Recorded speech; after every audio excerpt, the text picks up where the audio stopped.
ॐ स्वस्ति श्रीगणेशाय नमः। स्वस्ति श्रीवेदपुरुषाय नमः। स्वस्ति श्रीमहासरस्वत्यै नमः। अस्मद् श्रीगुरुभ्यो नमः। अस्मद् श्री परम गुरुभ्यो नमः।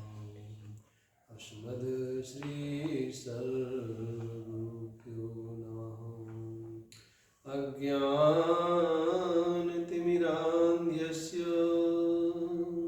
ज्ञानाञ्जनशलाकया चक्षुरुन्मीलितं येन तस्मै श्रीगुरुवे नमः। वागर्थाप्रतिसम्पत्तौ वागर्थाप्रतिपत्तये जगतः पितरौ वन्दे पार्वती परमेश्वरौ। अखिल ब्रह्मांड नायक परमात्मा भगवान सदाशिव अनंत बलवंत श्री हनुमत लाल जी महाराज के पावन युगल चरणों में दास का सशत नमन। आइए मेरे भाई बहन, काशी पुण्य गाथा भाग नंबर 22 का आज उद्भव आज प्रारंभ होने जा रही है। आइए इसमें हम पवित्र इस गंगा में, इस शब्द रूपी पवित्र गंगा में अवगाहन करें और अपने आप को धन्य धन्य कृत्य कृत्य करने का प्रयत्न करें। काश्यां परा कथा मेरां गंगा माहात्म्य संयुतां शृणोति श्रावयति यः शर्वो वही प्रमुच्यते।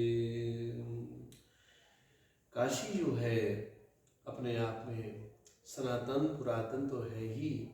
सनातन पुरातन के साथ काशी में जो माँ गंगा का आगमन, माँ गंगा काशी में शोभा का भाजन, पावनता का प्रतीक, ऐसी पवित्र गंगा, गंगा महत्व भी काशी में सिद्ध होता है। एक बार की बात है, एक राजा थे। उन राजा ने एक संकल्प किया था कि अपने पुरोहित से निवेदन किया, हे पुरोहित जी महाराज, हमारे मन में एक भाव है कि माँ गंगा में आप 1.25 मन दूध का रोज अभिषेक किया करो। बढ़िया गाय का दूध 1.25 मन माँ गंगा में अर्पित किया करो, माँ का अभिषेक किया करो।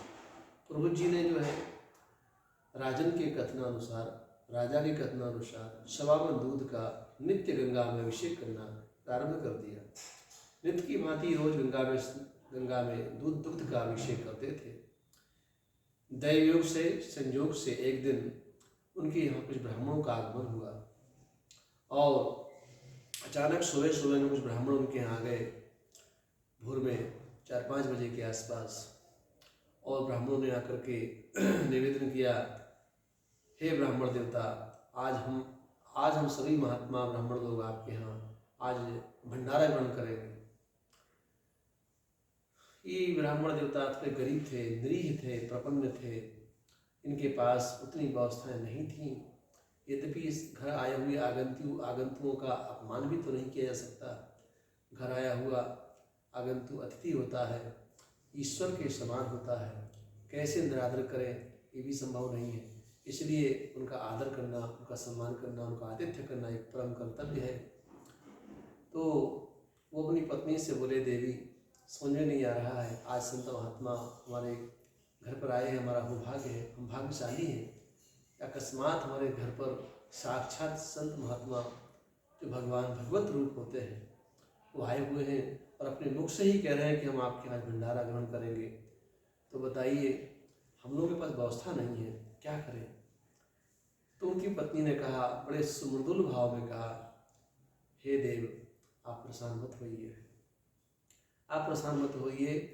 और जो राजा हम लोग को दूध देता है, सवावन दूध देता है, उसी की बढ़िया तस्मई बना करके, खीर बनवा करके हम लोग खिला देते हैं। आज रोज़ तो गंगा जी दूध चढ़ाते ही हैं, आज दूध मान लीजिए नहीं चढ़ेगा गंगा जी में तो कौन आफत पड़ जाएगी। और ये भी तो परमार्थ ही कर रहे हैं, तो राजा को पता चल जाएगा तो उनको दंडित करेगा। तो राजा को कैसे पता चल, राजा को पता नहीं चलेगा। हम लोग पूरी तरीके से कर लेते इस काम के लिए।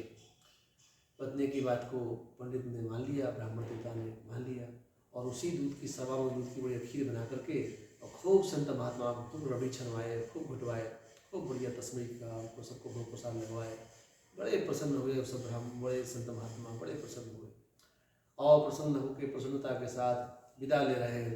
हे ब्राह्मण देवता, आज हम कृत्य कृत्य हो गया, धन्य धन्य हो गया तुम्हारे भंडार से, आज बहुत मन प्रसन्न है आज हमारा, और तो खूब फलोगे फूलोगे ब्राह्मण देवता, हम जा रहे हैं। ऐसा आशीर्वाद देते हुए वो सभी संत महात्मा चले गए। और उसी रात में गंगा माँ ने राजा को स्वप्न दिया। गंगा माँ स्वप्न में राजा से कहती हैं, हे राजेंद्र, आपकी बनाई हुई खीर से आज हम तृप्त हो गए। अभी तक तुमने जो हमको दूध का अभिषेक किया उससे उतने खुश नहीं हुए जितना आज हम खीर से तृप्त हुए। आज आपके हाथों से खीर हम पा करके धन्य धन्य हो गए। हे राजन, धन्य है आप। ऐसा गंगा माँ ने स्वप्न में राजा को कहा। राजा की नींद खुल गई। राजा कहता, अरे गंगा माँ ने सपना दिया और बोले हैं कि अभी तक जो तुमने दूध हमको चढ़ाया है उससे हम उतने प्रसन्न नहीं थे, लेकिन जो आज तुमने खीर खिलाई है उससे हम धन्य धन्य हो गए, कृतकृत्य हो गए। इसका मतलब क्या हुआ? क्या पंडित हमारा दिया हुआ दूध खीर बनाए खा जा रहा है? चक्कर क्या है? बुलाया पंडित जी को। पंडित जी दरबार में आए, कांपते हुए डरते हुए भयभीत होकर के दरबार में आते हैं। ब्राह्मण देवता से कहा, हे ब्राह्मण देवता, ये बताइए कि अभी तक हम आपको जो दूध देते थे, सवावन दूध ले जाते थे कोस से आप, तो गंगा माँ को अभिषेक नहीं करते थे आप? बोले, भगवान हे राजन, हम नियमित रूप से आपके दिए हुए दूध का अभिषेक गंगा माँ में करते थे, बस एक दिन गलती हुई है। क्या गलती हुई है? बोले, भगवान कल के ही बीता हुआ कल है। कल बीते हुए कल में हमारे यहाँ कुछ संत महात्मा ऋषि महर्षि आ गए थे, कुछ अकस्मात विद्वान आ गए थे। उन्होंने आग्रह किया कि आज तुम्हारे यहाँ भंडार लेंगे, भंडारा तुम्हारे यहाँ होगा। तो हमारे पास व्यवस्था नहीं थी, तो हमने भगवान उसी दूध का खीर बना करके ब्राह्मणों को खिला दिया, और यही अपराध हमसे हो गया। ब्राह्मण की बात को सुनकर के और वो राजा बहुत खुश होता है। राजा कहते, नहीं ब्राह्मण देवता, हम नाराज नहीं हैं, बहुत खुश हैं, हम बहुत प्रसन्न हैं। इसलिए प्रसन्न है कि तुमने जो है आज गंगा माँ को, आज तक गंगा माँ को तुमने जो दूध चढ़ाया है उससे गंगा माँ प्रसन्न उतनी ज़्यादा नहीं हुई जितने की वो खीर बना करके खिलाने से हुई है। तो मुझे लगता है कि ब्राह्मणों के मुख में तुमने जो खीर की आहुति दी है उससे गंगा माँ ज़्यादा प्रसन्न हो रही है। इसलिए हमारा आपसे आज से आग्रह है कि सवावन दूध के जगह पर तुम 2.25 मन दूध लिया करो, कोस से रोज ले जाया करो, और खूब संत महात्मा को बुला कर खूब उनको भंडारा करो। जब माँ गंगा की ऐसे ही तृप्ति हो रही है, गंगा माँ चाहती है कि मुझ में न चढ़ा करके मेरे नाम से किसी ब्राह्मणों को खिला दो, किसी ब्राह्मणों को खिला दो, किसी निरीह ब्राह्मणों को, गरीब ब्राह्मणों को आप खीर बना के खिला दो, उससे हमें बहुत खुशी मिलेगी, प्रसन्नता मिलेगी। तो आज से जाओ ब्राह्मण देवता, आज से तुम एक की जगह 2.25 मन दूध लिया करो और खूब खीर बना के ब्राह्मणों को तुम खिलाओ। इससे गंगा माँ प्रसन्न होती है, और आज से तुम ऐसा ही करो। हे ब्राह्मण देवता, आप नाराज मत हो, और उपहार भी हमसे तुम ले जाओ।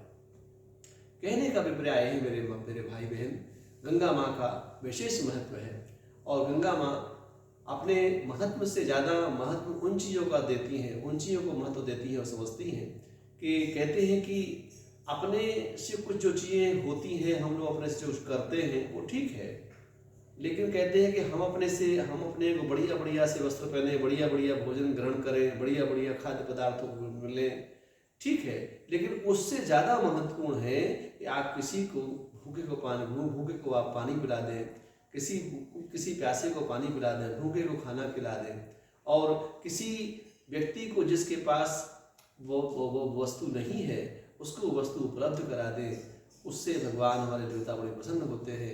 कहते हैं कि आपके पास जितना चादर हो उस हिसाब से तो कर्म अपना करो ही आप, लेकिन इसके साथ साथ भगवान ने जो भी आपको दिया है पत्रम पुष्पम, उसके अनुसार से कुछ परमार्थ भी करो, दूसरों का हित भी करो।